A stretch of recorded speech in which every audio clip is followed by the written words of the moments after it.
Tja, Freunde, wir sind zurück hier bei Splatoon 3 mit dem Muschelchaos. Oh ja. Nebst Herrschaft, Turmkommando und Operation Goldfisch ist also noch der vierte und letzte der Anarchiearten, die es aktuell gibt. Also zumindest zum Spielstart, man könnte auch sagen Saisonstart von Splatoon 3. Und Muschelchaos kann man bereits aus Splatoon 2, hat sich hier ein bisschen verändert. Dazu gleich mehr. Ich kann hier ganz kurz ein bisschen supporten. Ja, okay. Ja, mein Scheibenwischer. Aber immer so meine lieben Probleme damit. Also mit der Effizienz, sag ich mal so. Nicht mit dem Einsatz, sondern mit der Effizienz. Okay, sollen wir ganz kurz mal übernehmen. Oh. Ich komme. Nein, nein, nein. Ah, scheiße. Ach, stimmt, ich bin ein Idiot, ich kann ja zu ihm springen. Oh, bin ich doof. Komplett vergessen.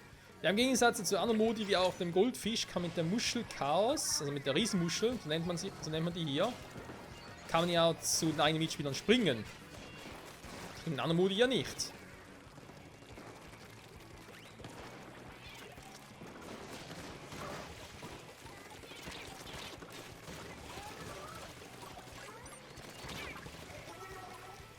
Ja, im Einzelkampf gegen, also so, ja. Doch, im Einzelkampf, das ist schon ein bisschen doof mit der Waffe. Also wie ich persönlich. Es gibt natürlich solche, die haben gar kein Problem. Kommen noch ein bisschen schwer damit.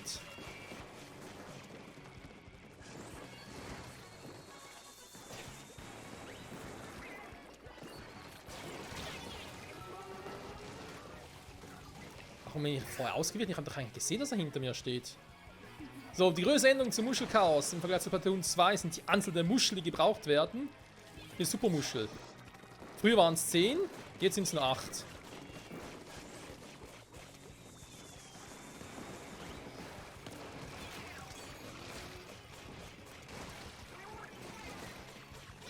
Sag mal.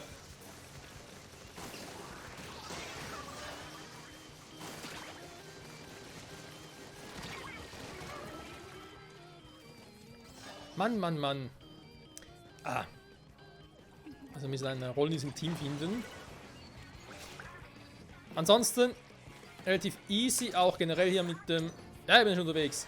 Mit der Muschel, man braucht die halt, um überhaupt ins gegnerische... Naja, sagen wir mal so. Ins gegnerische Ziel durchstoßen zu können. Und dann wiederum kann man mit den Muscheln, also normalen Muscheln reinschmeißen. Und so Punkte holen. Was auch neu ist im Vergleich zu früher. Dass man mittlerweile auch sieht, wie viele Muscheln die Mitspieler haben. Das war früher auch nicht so.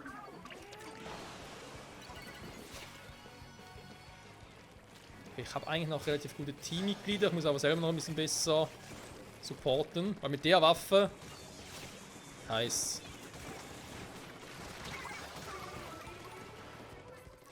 Bisschen schwierig, sag ich jetzt mal. Im PvP-Modus. Wir haben auch irgendwie starke Mitspieler, starke Gegner.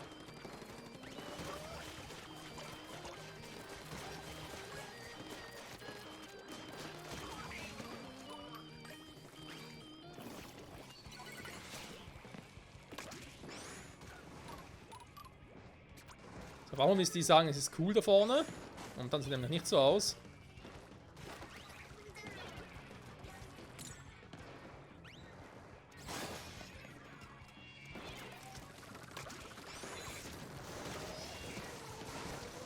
Nein! Wieso kommen wir nicht vorbei? Scheiße!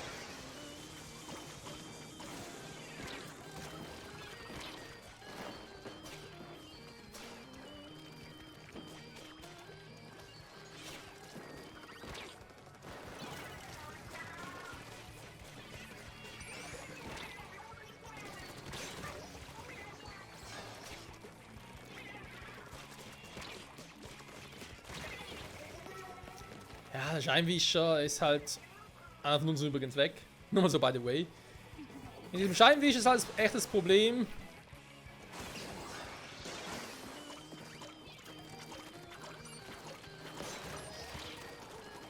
Ich muss entweder richtig nah... Super, gar keine Tinte mehr. Hä? Ich hab die ganze Zeit nicht getroffen, krass. Ja, der muss einfach näher dran sein, um richtig Damage zu machen und sonst... Ja... Weiter weg geht es auch natürlich mit Torpedo-Unterstützung. Ist halt, sag jetzt mal, dümmer, wenn du wie hier eine Arena hast, wo nicht so viel, ja, so viel Platz um dich herum hast.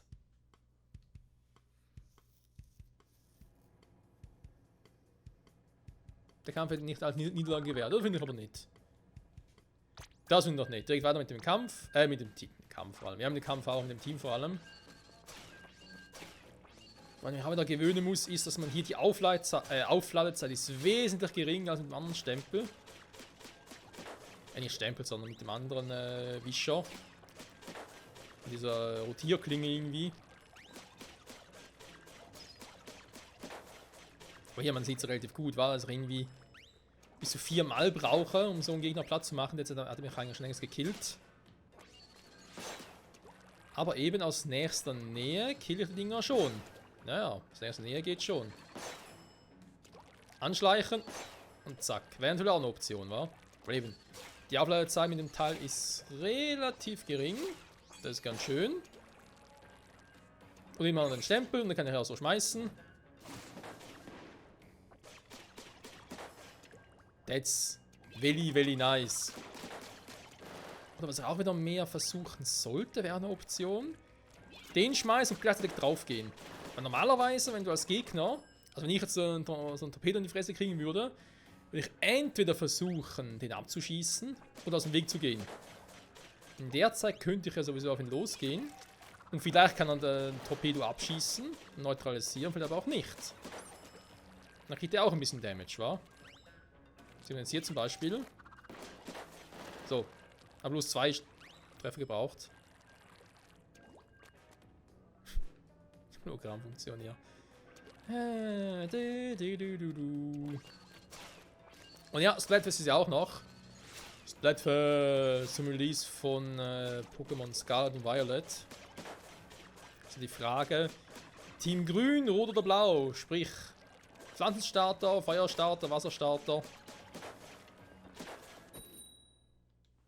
Das wird noch interessant werden. So, bis aber soweit ist, erstmal noch die Runde.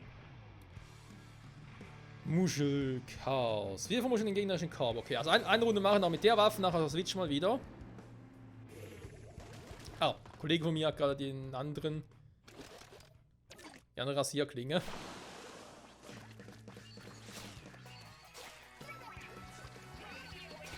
Yeah, man, Splatoon ist cool, yeah! Die Gegner sind scheiße, yeah! Im nächsten Zug sind die Gegner unsere Freunde. Das ist doch cool.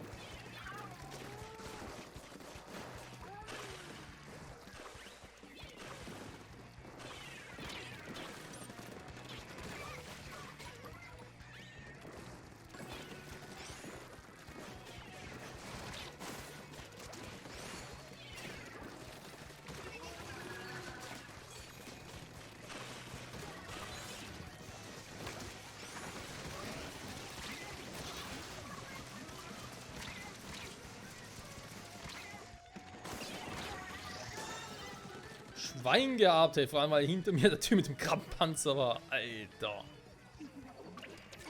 Junge, Junge. Zur richtigen Zeit die Ultra-Waffen kommen. Sehr gut. Nein! Ah. Ist runtergefallen? Ja. Wir haben es ja gesehen, aber ich dachte, ich kriege ihn da an der Wand. Wenn er am Hochsliden ist. Habe mich ein bisschen geirrt. Ja, super.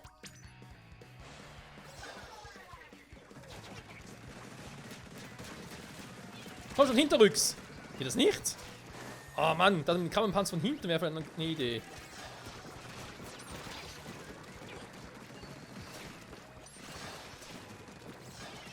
Boah, Deckung! Natürlich 2!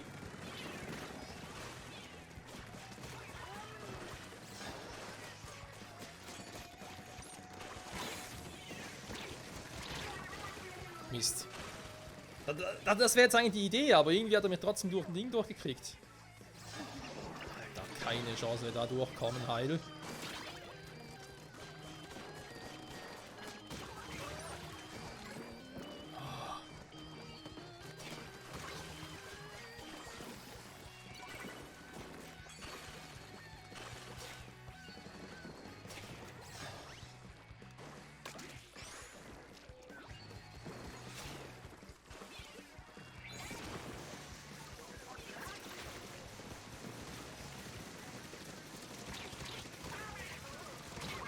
Mist, von hinten. Ja, dann gehen wir vielleicht ein bisschen Deckung oder so mit dem Krabbenpanzer. Was ist mit dem los?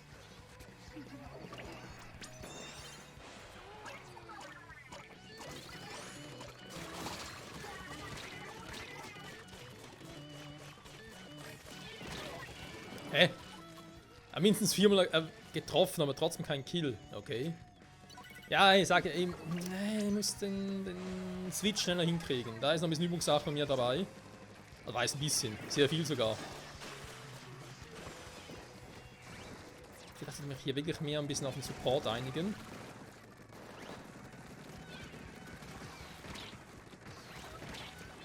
Wow.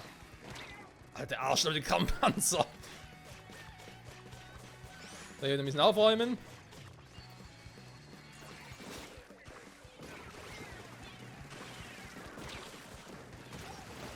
Was ist die Muschel? Oh, ist unten.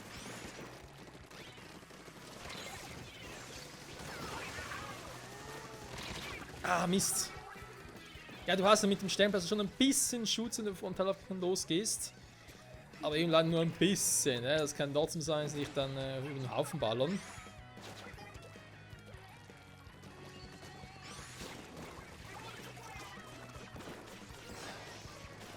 Ah, da kommt schon einer.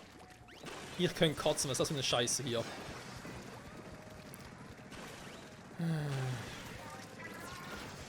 Nein, schon wieder!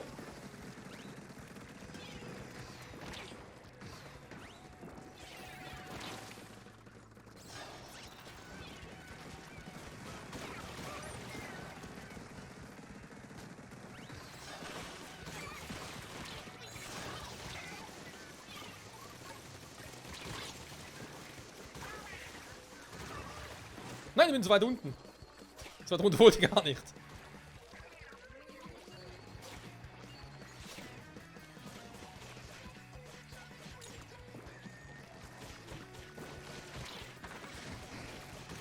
Oh.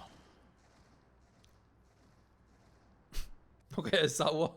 Verstehe ich aber auch. Alter, ey. Ja, hier oben ist echt übel. Wenn du so eine Position mit dem Krabbenpanzer feuern kannst, wie sollen wir dann hinter ihn gelangen, um Platz zu machen? Keine Chance.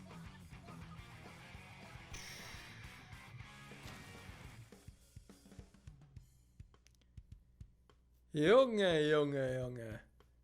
Das war übel. Trotzdem 11 Kills natürlich mit Unterstützung, ja. Bald kommt der Aufstiegskampf, Freunde. Ich freue mich. Ich habe keine Ahnung, was es überhaupt bedeuten soll, ein Aufstiegskampf. Und damit nachher bloß Rang B oder kann man dann irgendwie auf, keine Ahnung, in die Super League oder so? Die Champions League? So. Also, ich hatte jemanden einen Stringer noch. Einen Tree Stringer, aber da bin ich ja nicht wirklich hier drin.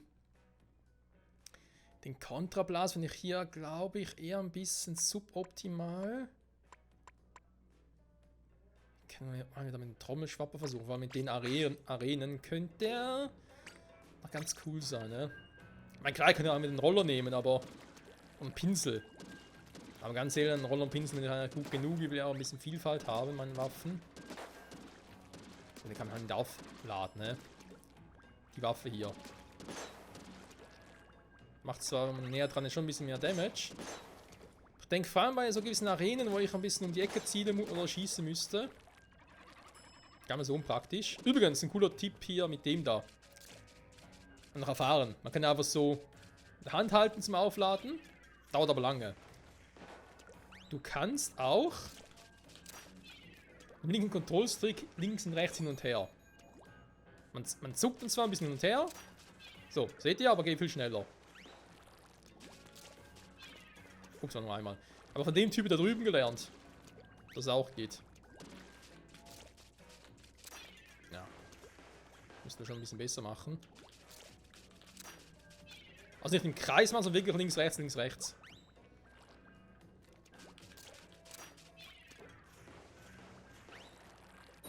Und dann macht das dreimal. Die Sprudelbombe, wie sie so schön heißt. Also quasi auf eine Cola-Dose hin und her schütteln und dann ist den gleichen Effekt. Alter. Kohlensäure lässt grüßen. So, dann haben wir da alles. Zweimal Trommelschwaber im Team. Okay.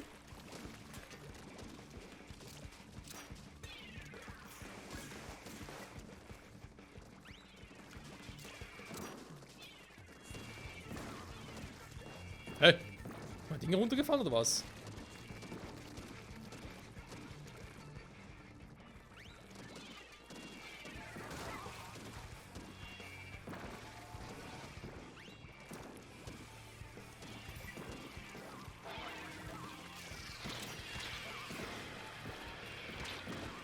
Ja! Oh, ich hasse. Ich hasse es. Give me your energy! Bye bye! Arschloch. Was? Er hat's überlebt, krass. So, tschüss.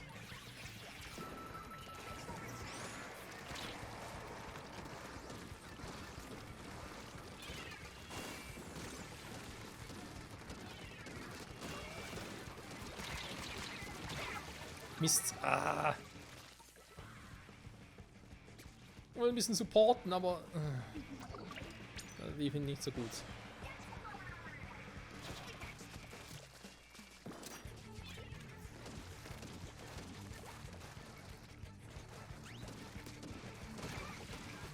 Oder so einer.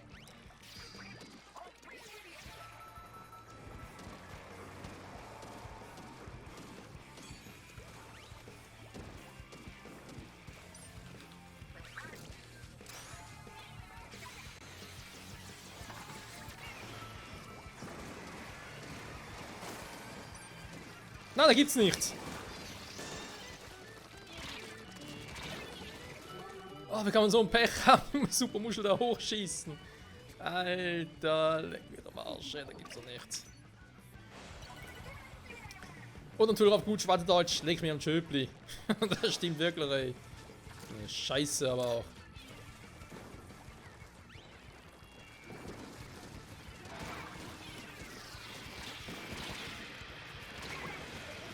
Hä? Er hat mich mit dem Quaster von da hinten getroffen? Da ist unglaubwürdig. Wenn es Superwaffe oder Spezialwaffe gewesen wäre, okay, da würde ich noch akzeptieren. Und vor allem auch verstehen. Ja, eher schwierig. Ich versuche mal hier ein bisschen zu supporten. Oh, sogar geklappt, krass.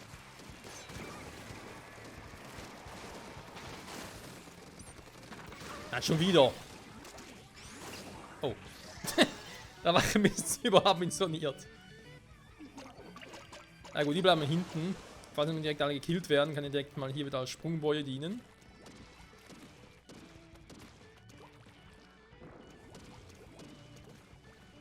Der andere Sprudelfuzzi ist auch da. Also mein Kumpel Sprudelfuzzi. Also eine gute Stelle hier. Habt ihr eigentlich, wenn ich so... Nee.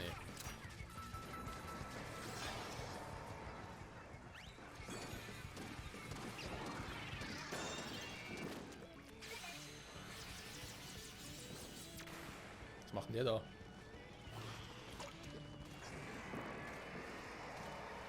Und nachher erwischt, sehr schön.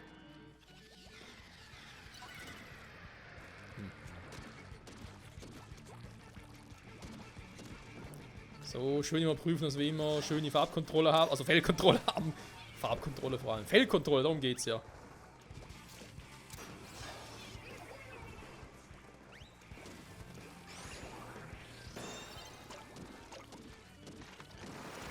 Oh, Alter, voll in die Fresse.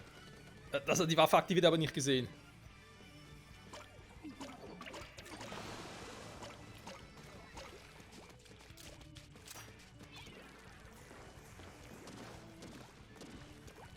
Ich muss zugeben, jetzt läuft es relativ gut. Ja, ich wollte gerade sagen, wenn jetzt doch bitte. Also Leute, Größeänderung ist also hier. Im Gegensatz zu Splatoon 2 beim Supermuschel, beziehungsweise bei Muschel Chaos, ist dass man die Supermuschel nicht mehr 10 Muscheln braucht, sondern 8. Aus welchem Grund genau man das jetzt reduziert hat, Klar, ich kann mir vorstellen, dass es mal mit dem Feedback zu tun hat, weil sich Leute damals gesagt haben, scheiße und so, jetzt sehen, das dauert zu lange. Ich kann mir vorstellen, auch aufgrund der Größen der Arenen, weil die sind doch zum Teil kleiner als früher, an neuen Arenen. Wenn ich zum Beispiel an die Muränentürme denke, ich glaube, so hieß das. Das war diese Arena mit 2 riesigen Türmen wieder der Seite, wo der hoch und runter, also hoch und runter, ja. Man ist auch von dort gestartet, jeweils. Und wenn du dann dort halt 10 Muscheln sammeln musstest für den Supermuschel, kein Problem, weil das Areal war groß genug. Und sowieso war ja alles, was ich abgespielt habe, in der Mitte der Arena. Aber hier sind die Arenen doch im Vergleich relativ klein, vor allem jetzt gerade die letzte. Die ist sogar sehr munzig vor allem. Und da 10 Muscheln sammeln zu müssen, die müssen ja überall auf dem Feld liegen. Damit es überhaupt eine gewisse Relation hätte. Und deswegen kann man durchaus vorstellen, dass man da gesagt hat, okay, gut, verstehen wir das Argument, machen wir also nicht mehr. Und deswegen sind 8 Muscheln.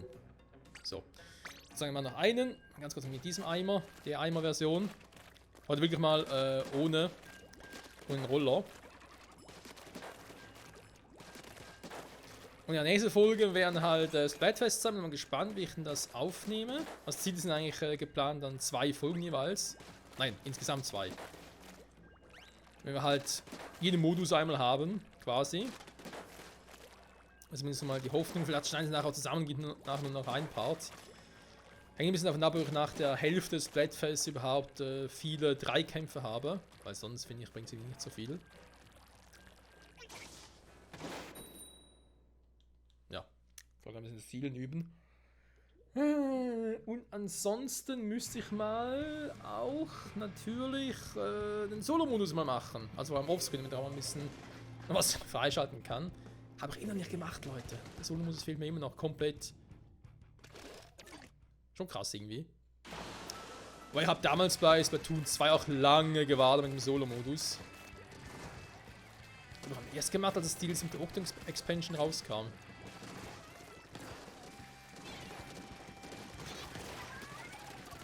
Huch! Nein, natürlich! Mann! Da geht mir plötzlich wieder die Tinte aus. Ich hasse das, ey. Man merkt gerade, die Waffe ist eigentlich scheiße in Kombination mit meinem Outfit. Ich meine, die Sekundärwaffe verbessern, ja super. Da bringt natürlich jetzt hier viel. Komm, scheiße, die Sekundärwaffe macht mehr auf Primär.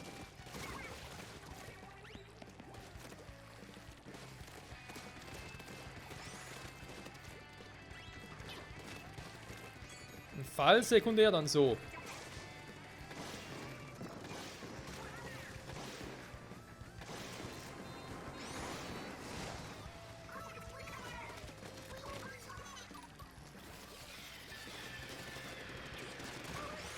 So, da ist die Rache.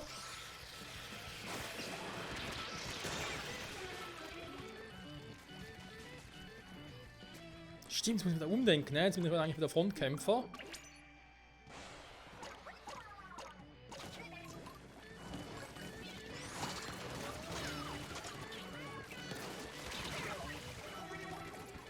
Der Sniper von denen lässt sich auch ziemlich viel Zeit, bis er abdrückt. Also, verstehe ich, mir würde es nicht anders gehen, ne? Also ich bin ein ziemlich schlechter Sniper. Da glaube ich einmal in der Runde mal Splatoon 2, wo ich relativ gut war. Aber ansonsten... Und ja, hier in dem Spiel ist natürlich, je schneller du zielen kannst und vor allem triffst, desto besser. Da ist einfach so. Ich habe mich schon gefragt, ob wirklich einer kommt.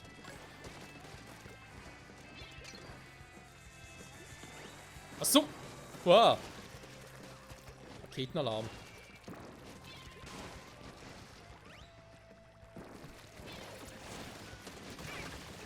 Okay, das war fies.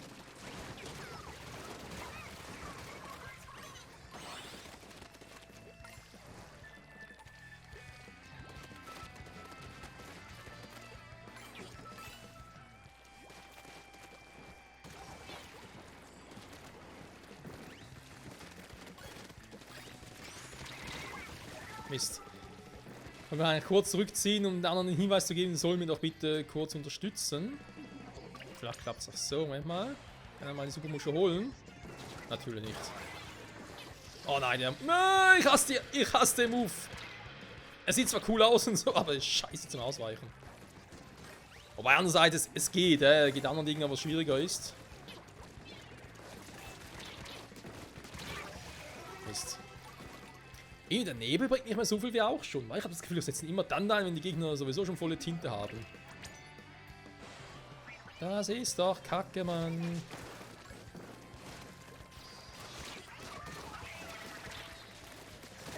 Das ist ein seltsamer Sniper, der ist direkt vor der Fresse.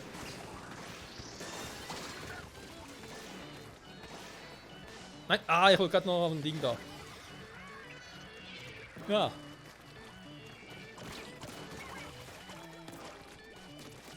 Tschüss.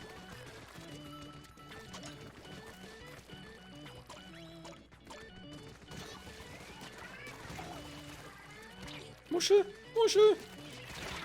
So. Nein! Vom Sniper erledigt, den ich gerade noch so abgelästert habe. Oh, man sieht ja oben links, also oben ein Icon auch, ob jemand von uns Supermuschel hat. Kann gar nicht sehen. Aber ich spiele mehrheitlich auf dem Tablet-Mode und da ist zu klein, das sieht sowas kaum. Außer natürlich jetzt, wo ich weiß, dass es gibt, jetzt achten natürlich ständig drauf, ist klar. Oh, der geht jetzt so viel. Komm. Ach, neue Supermuschel.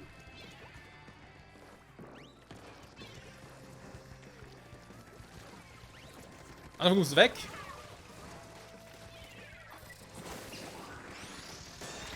Ah, ich wollte gerade sagen, egal, wir schaffen es noch alleine. Weil kurz vor Ende der Runde. Ja, irgendwie so, nicht nur in Rage Quits, aber irgendwie so. Doch, Rage Quits auch, aber generell, dass Leute häufiger rausfliegen. Beobachte ich schon ein bisschen häufiger in den letzten paar Wochen. Aber egal, Hauptsache, gewonnen. Yeah. So, Freunde, das war es also auch mit Muschelchaos. Damit haben wir in dieser Let's Play Online-Reihe alle Modi vorerst durch, die es so gibt. Es sind noch ein paar Punkte offen, ne, bis wir zum Aufstiegskampf kommen. Mal gucken, wie ich dann den auch noch aufnehmen kann. Und ansonsten, nächste Folgen sollten eben vom Splatfest kommen. Kann ich ganz kurz zeigen hier.